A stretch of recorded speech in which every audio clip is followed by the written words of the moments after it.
Hello everyone. तो जैसे कि तुमने टाइटल में पढ़ लिया होगा कि हम आज फ़ोटोशॉप के ऊपर काम करने वाले हैं, जिसमें से बेसिकली हमें ये सीखना है कि किसी भी फ़ोटो में से बैकग्राउंड कैसे हटाएं और उसमें कोई दूसरा बैकग्राउंड कैसे डालें। तो सबसे पहले तो हम फ़ोटोशॉप ओपन कर लेते हैं। मेरे पास फ़ोटोशॉप 2021 वर्जन है, तो आप किसी भी वर्जन को यूज़ कर सकते हैं। बेसिकली सब में लगभग एक जैसे टूल होते हैं, तो आप किसी भी फ़ोटोशॉप के वर्जन पर सेम काम कर सकते हैं। और मे बी आपके पास कोई भी फ़ोटो हो सकती है, तो किसी भी टाइप की फ़ोटो हो सकती है, बट आई वुड रिकमेंड कि आप जिस भी फ़ोटो पर काम करना चाहें उसका रेजोल्यूशन अच्छा हो, डायमेंशन अच्छा हो, ताकि उसमें एडिटिंग अच्छे से हो पाए, पिक्सल डेंसिटी अच्छी हो।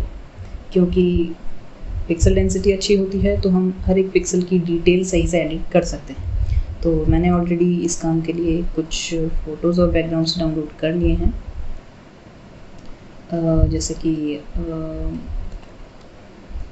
देखिए, इस फ़ोटो में आप देख सकते हैं कि एक मैनीक्विन है और पीछे बैकग्राउंड है।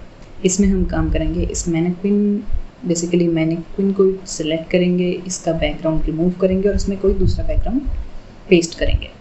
तो हम फ़ोटो को सिलेक्ट कर लेते हैं, ड्रैग एंड ड्रॉप कर लेते हैं फ़ोटोशॉप की विंडो में।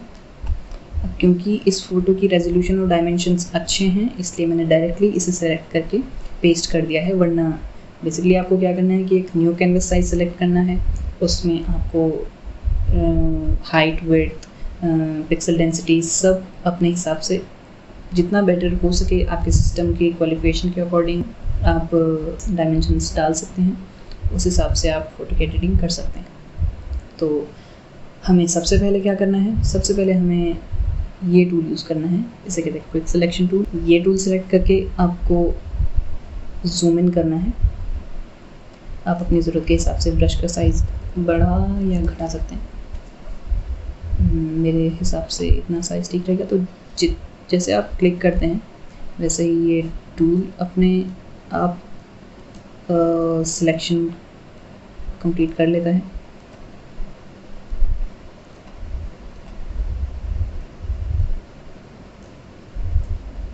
ये टूल शार्प ऑब्जेक्ट्स के लिए काफ़ी अच्छा है। अगर आप शार्प ऑब्जेक्ट्स के साथ काम कर रहे हैं, जैसे मैनीक्विन है, काफ़ी स्मूथ है, इसमें ज़्यादा वेरिएशंस नहीं हैं फ़ोटोज़ के अंदर। इसलिए अभी देखिए, मुझे इतना सिलेक्शन रिमूव करना है, तो मैं अपने सिलेक्शन को इन्वर्ट कर लेता हूँ ऑल्ट की प्रेस करके। जैसे ही मैं ऑल्ट की प्रेस करता हूँ, मेरा सिलेक्शन इन्वर्ट हो जाता है और इस टूल के अंदर ये माइनस साइन आ जाता है। और जैसे ही मैं ऑल्ट की छोड़ता हूँ, वो साइन प्लस हो जाता है। अब इसका मतलब ये है कि अब मैं जहाँ पर भी सिलेक्ट करूँगा वो मेरे सिलेक्शन में ऐड हो जाएगा। और जैसे ही मैं ऑल्ट की प्रेस करता हूँ, वैसे ही ये प्लस माइनस में चेंज हो जाता है। अब मैं जहाँ पर भी सिलेक्ट करूँगा वो मेरे सिलेक्शन में से रिमूव हो जाएगा। तो आप देख सकते हैं कि ये जो पार्ट है ये मेरे सिलेक्शन में से रिमूव हो चुका है। मैं इसे फिर से वापस ऐड कर लेता हूँ। अब देखिए, ये जो पार्ट है इसे मैं अपने सिलेक्शन में से रिमूव कर लूँगा। वो ऐसे कि मुझे अपना ब्रश का साइज़ कम करना है, अपने सिलेक्शन को इन्वर्ट करना है और हो गया। अभी हम वापस चलते हैं अपने सिलेक्शन को कंप्लीट करने के लिए। ये मैडम जी का डिज़ाइनर हाथ भी हम सिलेक्ट कर लेंगे। मेरे ख्याल से हम बलून भी सिलेक्ट कर सकते हैं।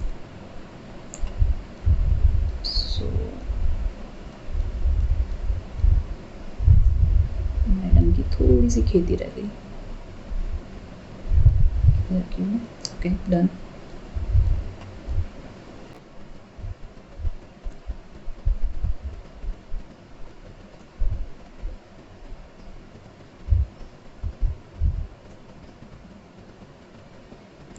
अपनी फ़ोटो में इन बारीकियों पर आपको ध्यान देना होगा। जहाँ पर आप सिलेक्शन परफेक्ट चाहते हैं वहाँ पर आप टूल का साइज़ छोटा करके शार्पली अपने सिलेक्शन को इन्हेंस कर सकते हैं। आप चाहें तो जूम इन करके वो सिलेक्शन करना ज़्यादा अच्छा रहेगा, ताकि आप पिक्सल्स के हिसाब से अपने सिलेक्शन को परफेक्ट कर पाएँ। आई थिंक सिलेक्शन कंप्लीट हो चुका है। काफ़ी प्रॉपर सिलेक्शन है। तो हमें क्या करना है कि लेयर मेन्यू में ये जो ऑप्शन है ऐड अ मास्क, इसे सेलेक्ट कर लेना है। जैसे ही हम ऑप्शन सेलेक्ट करते हैं तो हमारी फ़ोटो में से जो बैकग्राउंड का एरिया था उस पर मास्क लगा दिया गया है, मीन्स उसे छुपा लिया गया है, और जो हमारा फोरग्राउंड है उस पर मास्क नहीं लगा है तो वो अभी भी विजिबल है। अब आप चाहें तो उस पर कोई दूसरा बैकग्राउंड ऐड कर सकते हैं। उसके लिए आपको क्या करना होगा कि लेयर मेन्यू में एक लेयर ऐड करनी है।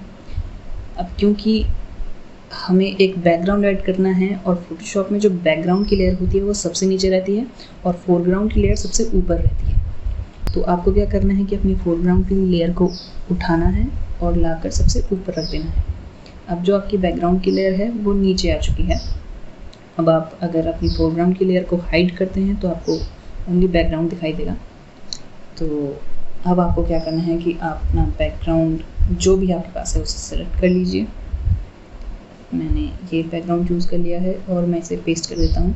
देखिए, मुझे पेस्ट करना है बैकग्राउंड की लेयर सेलेक्ट करने के बाद। अगर मैं फोरग्राउंड की लेयर को सिलेक्ट करके ये बैकग्राउंड पेस्ट करता हूँ तो हो सकता है बैकग्राउंड अप्लाई ना हो या गलत हो, इसलिए मुझे बैकग्राउंड की लेयर को सिलेक्ट करना है और उसके बाद ये बैकग्राउंड पेस्ट कर देना है। अब आप अपनी ज़रूरत के हिसाब से इस बैकग्राउंड को एडजस्ट कर सकते हैं। और जैसे ही आप एंटर प्रेस करते हैं आपकी फ़ोटो का बैकग्राउंड रिमूव हो चुका है और आपकी फ़ोटो पर या फिर आपके ऑब्जेक्ट पर दूसरा बैकग्राउंड ऐड हो चुका है। So this is how you do it and thank you for watching. Future में मैं ऐसी वीडियोस और लाने वाला हूँ, तो stay tuned. I've been getting out of bed these past few days. Think it's fair to be proud about it. I've quit ordering from all those fast food chains. I'm feeling better, there's no doubt about it. And my days are brighter, my shoulders are so much lighter. Just for a moment there, I thought that there was nothing more to life. I thought about it, wrote a couple songs about it.